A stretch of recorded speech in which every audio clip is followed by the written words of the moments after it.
Okay, here we go.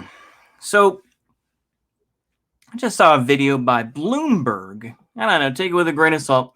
Bloomberg Quick Take talking about the semiconductor business and how it has changed immensely and the amount of risk that is involved with it. Amongst some of the talking points and the highlighted points are that basically it went from 25 companies that were making semiconductors down to 3. And it shows that Intel is now taking a backseat to what is being produced in Taiwan. So, then the thing is, of course, it involves, of course, the trade war with China, this and that. It goes to show once again how China and the U.S. are tied at the hip. The fact is that the U.S. can be like, oh, well, we don't like what China's doing, this and that. But the thing is, though, is that they have, I can bring up the WICNAT point of, oh, well, we sold all our industry to China, after Nixon and all this in 1974 or whatever. But it's like, okay, that's part of it. But the thing is, though, is that the U.S. really cannot survive the way it is and have technological superiority without China. It's a simple fact of the matter. And that, the thing is that, capitalism has shown its face. And the fact is that, yeah, China is an untapped market.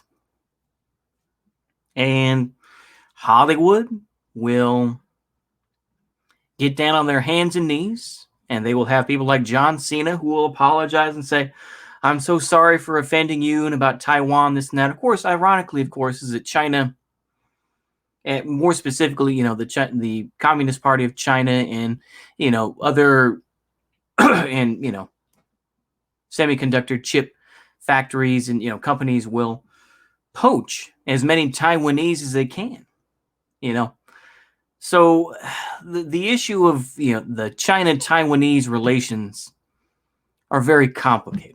But I think at the end of the day is there's what is promoted in international relations, and there's the real relationship between China and Taiwan, which I think is much more complicated than what people make it out to be. I don't think China will ever invade Taiwan, for example. No, I think that's LARPing. I do. I think it's LARPing. To say, oh, yeah, well, China's going to invade. Why? Why would they want to? China and Taiwan, they have people that go back and forth all the time. Like I say, Jackie Chan's, I just give this as an example. I know it's kind of cringe to say it like this, but, Jackie Chan's son and his wife both live in Taiwan.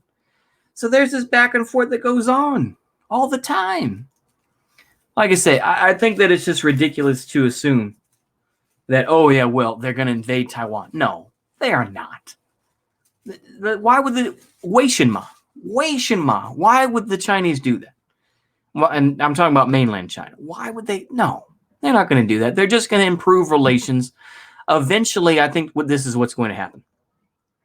Is China will simply, or, Taiwan will eventually just normalize relations between Taiwan and the CPC and mainland China.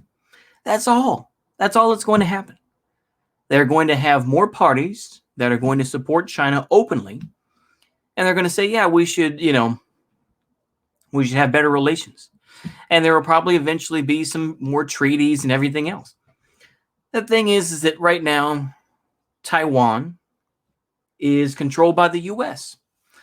And, like I say, TSMC, I believe is what the video was talking about, was one of the largest, semiconductors that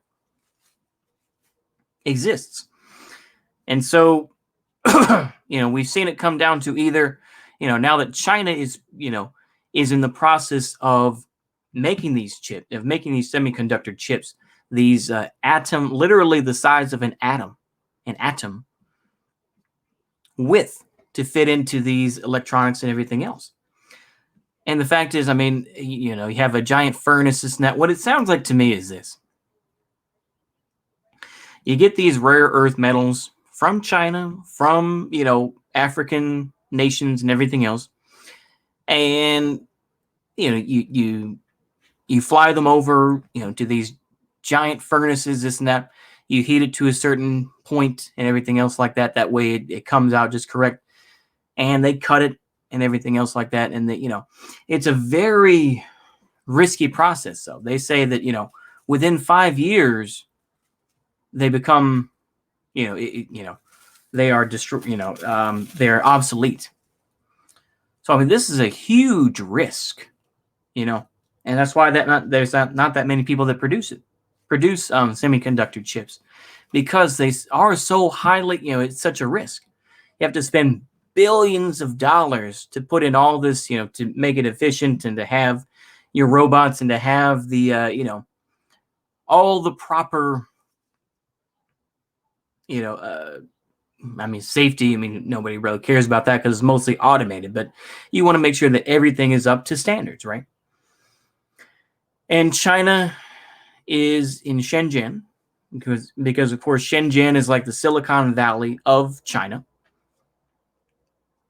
And they are now in the process of building, of being a new center for semiconductor production.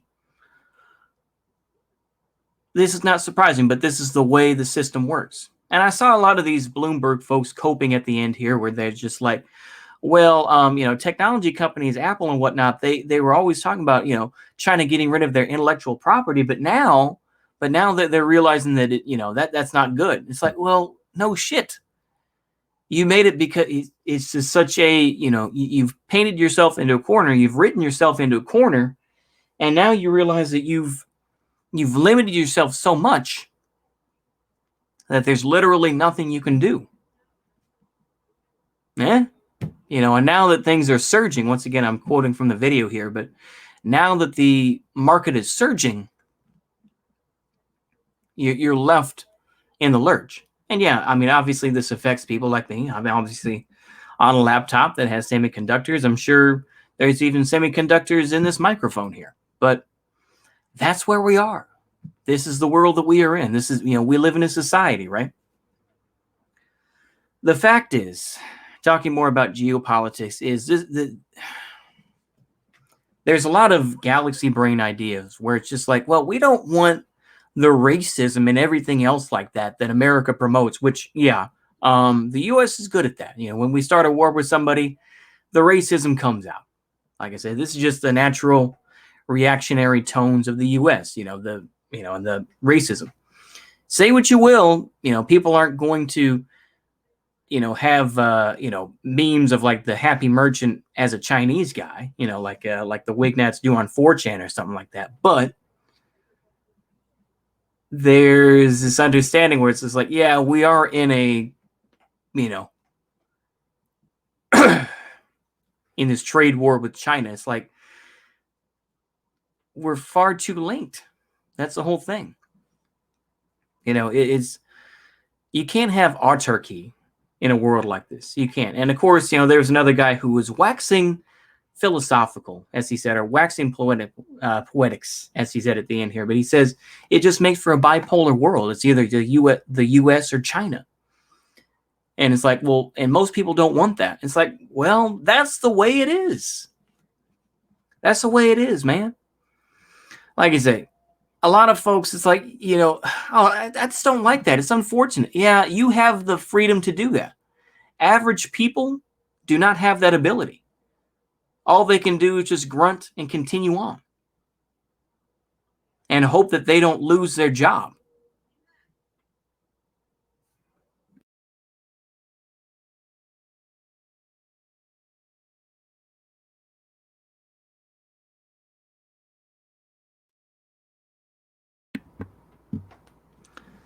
But this is where we are. I think that eventually cooler heads will prevail. And I think that eventually I think a lot of this whole, anti-China stuff is going to die down. I think to a point. It's still going to be there, but I think that there's a lot of LARP. There's a lot of stuff that people are saying, I think that ultimately, I've said this before and I'll say it again, China has always been an imperial power. And I don't say that's a bad thing. I just say it is what it is. From the Qin dynasty to the Qing dynasty, they've always been an empire. And like I say, it is what it is, meaning that doesn't mean, oh, well, they're naturally inclined to that or something. No, I'm just saying is that China has always been a world-class country. Cope and, say Europa all day. But no, I think that China is the one. Europe in general, it's kind of fallen to the wayside, I don't know how to really end this, but I would just say is that the geopolitics of it works like this. The geopolitics of it works like it works based on pragmatism. And you can go ahead and say, oh, we need to be more productive, this and that. But it just goes to show, yeah, the U.S., you have to spend at least 5 years to build this plant. As I said earlier, and what the video said, I'm quoting from their video. You have to spend billions of dollars making it so that they can produce high-quality semiconductor chips. And chances are that once you're done building it, you're only going to have a 5-year time frame to build billions of chips. They said about 1 trillion a year, I believe is what they were saying. About 1 trillion chips a year. And I think they broke it down. I think the number was like 258 chips per person on the planet. So that's where we are, And I think that we're all waiting, right? We're all waiting to see what's going to happen, what Joe Biden is going to do, right? He's promised a lot. And so far, it's just we're just kind of dragging ourselves along. Some of us are going kicking and screaming, saying, how we're going to fight these things. Ultimately, they don't have the answers. Nobody does, I think. At least nobody in big power does. They want to be able to maintain what they have and give enough lip service to it so that people don't rebel. But that's where we stand. Like I say, I see China as simply returning to form. I see it as something that is inevitable. And like I say, if I really promoted more Christian beliefs, I would say that this is predestination. And maybe that's a cringe statement. I know Kaz brought me to task a little bit and said, no, that's Calvinism. So maybe I'm wrong, but this is just the way it goes. This isn't filled with anger or hate for China or the U.S. It's just the ebbs and flows of human existence. That's all it is. For us, this is an ebb. For China, it's a flow. That's all it has to be. I don't know where I'm going with this.